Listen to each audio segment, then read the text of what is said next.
लोगों को नलियों और गलियों से क्यों तरसना पड़ रहा है? स्कूलों का इंफ्रास्ट्रक्चर की हालत इतनी ख़राब क्यों है? भ्रष्टाचार इतनी चरम सीमा पे क्यों है?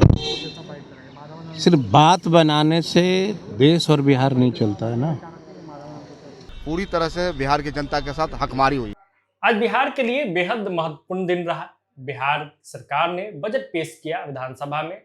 इसके बाद जहां सत्ता पक्ष के लोगों ने इसे जनहित का बजट बताया, बिहार की समृद्धि का बजट बताया, तो वहीं विपक्ष के लोगों ने कहा कि जनता की हकमारी की गई। लगातार विरोधी पार्टी के जो लोग हैं, विपक्ष के जो नेता हैं, उन्होंने सत्ता पक्ष के लोगों को, सरकार को घेरा है और कहा है कि ये जनहित का बजट नहीं। आगे सुनिए कि विपक्ष के नेताओं ने क्या कुछ कहा है। संतुष्ट है इस बजट से? देखिए, बजट तो माननीय महामहिम का वो जो रीडिंग है, विगत 20 वर्षों से एक ही रीडिंग है। बजट का ढिंढोरा पीटने वाले लोग से हमारा एक सवाल है कि जब आपका बजट का दायरा इतना बढ़ गया तो आज भी गांवों में लोगों को नलियों और गलियों से क्यों तरसना पड़ रहा है? स्कूलों का इंफ्रास्ट्रक्चर की हालत इतनी ख़राब क्यों है? भ्रष्टाचार इतनी चरम सीमा पे क्यों है? सिर्फ बात बनाने से देश और बिहार नहीं चलता है ना। गरीब बच्चों जो हैं, दलित हैं, पिछड़ा है, इनको जो है छात्रवृत्ति नहीं मिल पा रही है। लगातार सारे चीज़ में कटौती हो रही है। आपने बिहार को कहा कि बड़ी खुशहाल हैं। हमने बिहार के महिलाओं को सशक्तिकरण के लिए बहुत काम किया है। क्या बिहार की कोई महिला, आप महिला हो, क्या 10,000 में आपका जीवन यापन हो जाएगा? 10,000 देकर के वोट लेने वाले लोग महिला की बात करती है।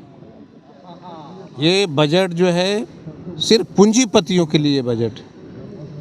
बाहर से जितनी कंपनी, आपको पता होगा कि पथ निर्माण विभाग का काम एक बता दो, सारा का सारा काम जो है अडानी अंबानी का कंपनी काम कर रही है।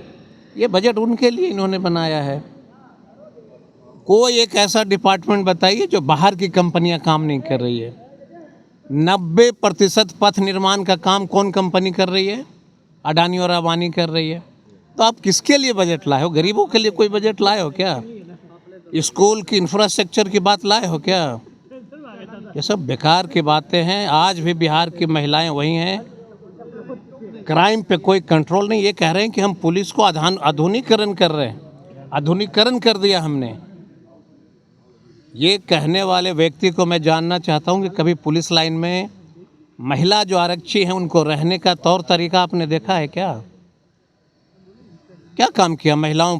आपने कहा हम पुलिस की बहाली कर दिया। महिला बिहार देश में सबसे आगे बिहार में पुलिस है। आप जाके देखो उसको रहने के लिए क्या हालात है।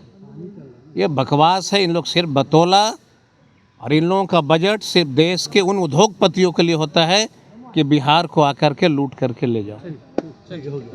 से ढकोसला है, बिहार की जनता के साथ छल है।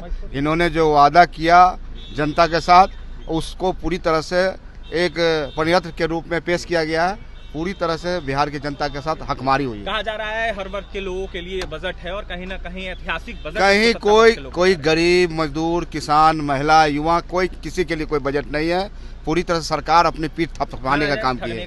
पूरी तरह से सरकार ने ठगने का काम किया है। चलो, अररिया, पूर्णिया, कटिहार, किशनगंज की आबादी आज के 13 करोड़ के बिहार में 1 करोड़ 30 लाख की है, यानी 1/10 आबादी उसकी है।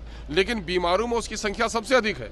न वहाँ डॉक्टर है, न वहाँ कोई मेडिकल इंस्टीट्यूट है, न वहाँ के लिए कोई रिसर्च किया जा रहा है। पानी में आर्सेनिक है, पानी में यूरेनियम पाया गया है, पानी में आयरन की मकदार ज़्यादा है। वहाँ हालांकि नहीं होना चाहिए था, बोल दी हेल्दी होना चाहिए था वहाँ, चूँकि कल कारखाने नहीं है, कोई केमिकल का रिसाव नहीं है और कोई वो भी नहीं था, चिमनियाँ भी नहीं कि उसके धुएं से प्रदूषण हो। लेकिन वहाँ सबसे ज़्यादा सेहत में गिरावट है, उसके लिए भी कुछ भी नहीं है। अल्पसंख्यकों का तस्करा भी नहीं किया कि अल्पसंख्यकों का उत्थान कैसे होगा। अल्पसंख्यकों का सबसे बुरी हालत है बिहार में, उसके सिलसिले में 2 शब्द भी नहीं बोल पाए लोग।